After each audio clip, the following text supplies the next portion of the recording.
Hello, it's Dr. Bat with Little Critters, and we have Pongo here today. And Pongo is here because he's having some eye discharge and some nasal discharge that the owners notice. And if you look at this right eye, he has all this dry discharge around the eye. His eyelids are a little red and inflamed. That's called blepharitis. And the conjunctiva, or the tissue under the eyelid, is very red and inflamed as well. And now we're going to compare that to the other eye.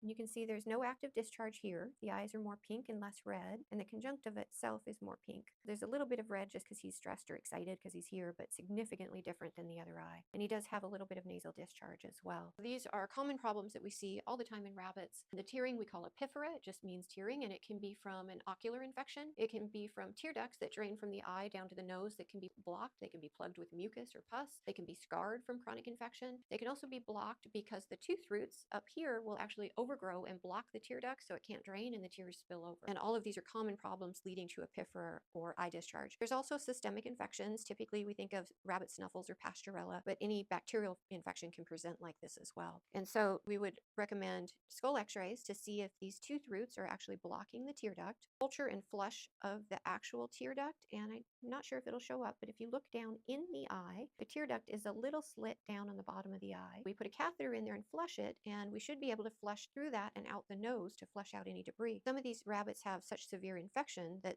nothing will flow through. They're just solidly blocked. And then we typically will do labs and just check systemically to see what's going on. The other thing he has is a little area of alopecia with some scabbing and some crusty skin. So if you look, you can't really see it at a glance, but we notice this is just a little thinner here. And if we look at his skin, you can see alopecia where there's no fur growing here. It looks like there was some fur loss earlier that's now starting to regrow. And you can see scabs here, and off to the side we have scabs, and you can actually feel some going further down. Rabbits with mites will present like this sometimes because they're itchy. We can also see trauma that can do this, although this doesn't look like bites to me from other rabbits. He does live with others. And fungal infections will often show up like this on a rabbit. We do need to check the skin. I would do a DTM, which is dermatophyte test media, where you swab and check for fungal. And then we'll often symptomatically treat for mites as well, particularly if they're clinical, if they're itchy, they're multifocal. We can also do a skin scrape and look under the microscope to see if there's mites present. For the respiratory infection, the treatment really depends upon the diagnosis. So it is important to try to get a diagnosis. We're talking about bacterial infections. When we culture or flush and culture this tear duct,